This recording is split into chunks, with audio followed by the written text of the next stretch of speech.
दोस्तों आप सभी का बहुत बहुत स्वागत है। पश्चिम बंगाल की पिक्चर अभी बाकी है। चुनाव हुआ, जीत का जश्न मनाया गया और सीएम पद की ताजपोशी भी हो गई। लगा कि ये विपक्षी पार्टियां शांत हो जाएंगी क्योंकि वो लगातार चुनाव में धांधली का आरोप लगा रही थी। लगा था कि इस हार के बाद या सीएम पद की ताजपोशी हो जाएगी तो सारा मामला शांत हो जाएगा। लेकिन ममता बनर्जी की पार्टी और खुद ममता बनर्जी वो बैठने के मूड में बिल्कुल नहीं है। अब उनकी पार्टी सुप्रीम कोर्ट पहुंच गई है और सुप्रीम कोर्ट में बकायदा सुप्रीम कोर्ट ने एक ऐसी परमिशन दी है जिसकी चर्चा देश भर में है। सबकी निगाहें उस परमिशन पे है कि आखिर अब आगे क्या होने वाला है। क्या पश्चिम बंगाल का जो रिजल्ट आया है उसमें बड़ा खेल हो सकता है। तमाम तरह के सवाल उठाए जा रहे हैं और ये वीडियो देखिए, ये वीडियो हम आपको दिखाएंगे जिसमें आरजेडी के सांसद मनोज झा एक बहुत बड़ा बयान दे रहे हैं।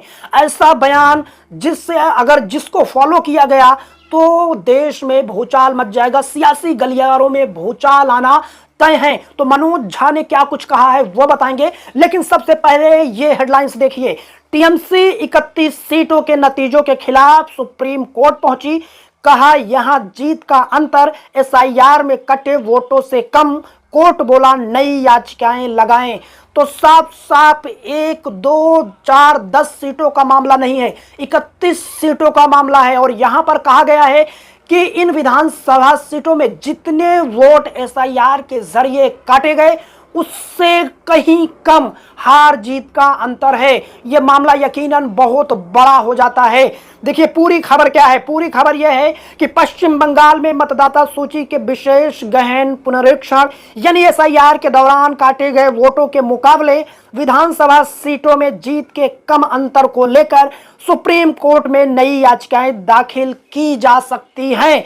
बाकायदा यही बड़ा आदेश है, यही परमिशन दी है सुप्रीम कोर्ट ने कि जो हार जीत का अंतर है और जो विधानसभा में जो एसआईआर के जरिए वोट काटे गए हैं इस मामले को लेकर खुद ममता बनर्जी और उनकी और जो अन्य लोग हैं वो अगर उन्हें लगता है कि ऐसा हुआ है, इससे जो है वो हारे हैं, तो वो बाकायदा नई याचिका दाखिल कर सकते हैं। देखिए खबर क्या है। सुप्रीम कोर्ट के पश्चिम बंगाल की पूर्व मुख्यमंत्री ममता बनर्जी और अन्य लोगों को इस संबंध में नई याचिकाएं दायर करने की अनुमति दे दी है। यह निर्देश सर्वोच्च न्यायालय की एक पीठ ने सोमवार को दिया, जिसमें मुख्य न्यायाधीश सूर्यकांत और न्यायाधीश जयमाला बागची शामिल थे। दरअसल पश्चिम बंगाल में जो एसआईआर हुआ है उसको लेकर ममता बनर्जी और उनकी पार्टी ने एसआईआर को चुनौती दी सुप्रीम कोर्ट में और इसी चुनौती पर जो है जस्टिस सूर्यकांत और जयमाला बागची की बेंच जो है उस पर सुनवाई कर रही थी।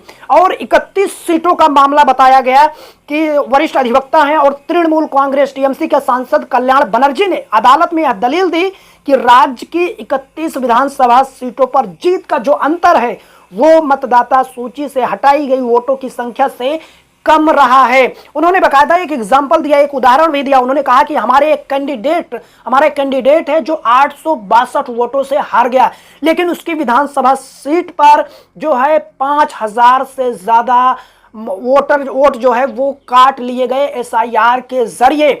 बाकायदा ये कल्याण बनर्जी की तरफ से सुप्रीम कोर्ट में कहा गया और सुप्रीम कोर्ट ने कहा कि ऐसे जितने मामले हैं वो खुद ममता बनर्जी और जो अन्य लोग हैं वो इस पर उन्हें लगता है कि इस वजह से हार हुई है या ये मामला बनता है तो वो याचिका दाखिल कर सकते हैं। अब सबकी नजर इसी पर है कि अभी ये तो तय है कि इस मामले को लेकर बहुत सारी याचिकाएं सुप्रीम कोर्ट में दायर होंगी।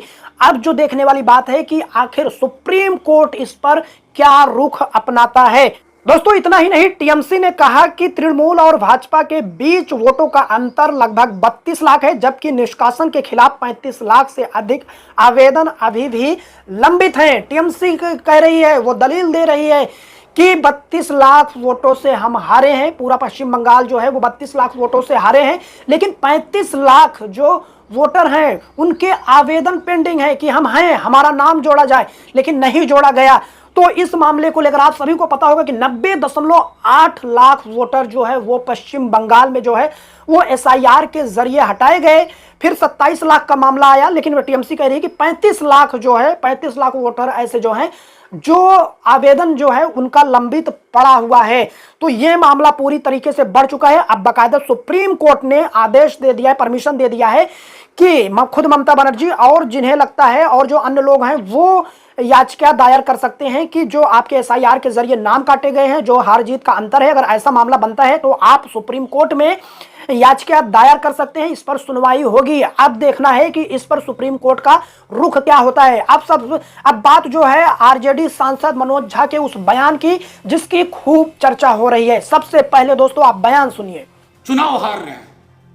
आज ही सुबह मैंने कहा किसी को बुरा लग गया, मैंने कहा देखिए जब विकल्प हो दो, चुनाव जीतना है या देश जीतना है, तो देश जीतना ना विकल्प होगा। क्या चाहते हैं लोग कि चुनाव उन्हीं की तरह लड़े जाए? जैसे इजराइल में दो पार्टी है, लेकिन दोनों पार्टियों में फर्क करना मुश्किल है, चाहे लिक्विड हो या लेबर हो। कमोबेश अपने देश में भी वही कोशिश हो रही है, चाहे वो डीलिमिटेशन के माध्यम से हो या मिस्टर ज्ञानेश कुमार की प्रॉक्सी में पूरे देश में करने की कोशिश हो। सैलाब आए सड़क पे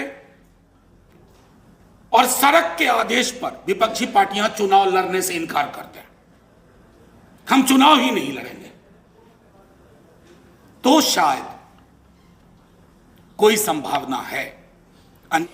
तो साफ साफ आरजेडी सांसद मनोज झा वो चुनाव में धांधली का आरोप लगा रहे हैं और उनका कहना है कि अब हम बीजेपी की तरह तो नहीं कर सकते हैं। दरअसल ये इनका वीडियो है, ये कॉन्स्टिट्यूशन क्लब दिल्ली में एक प्रोग्राम आयोजित हुआ था हेट स्पीच के खिलाफ, और वहीं पर आरजेडी सांसद मनोज झा पहुंचे हुए थे और वो चुनाव में धांधली को लेकर बोलने लगे। चुनाव में धांधली को लेकर उन्होंने कहा कि जिस तरीके का चुनाव हो रहा है, चुनाव आयोग जिस तरीके की प्रक्रिया अपना रहा है चुनाव में, वो किसी भी तरीके से स्वीकार नहीं है।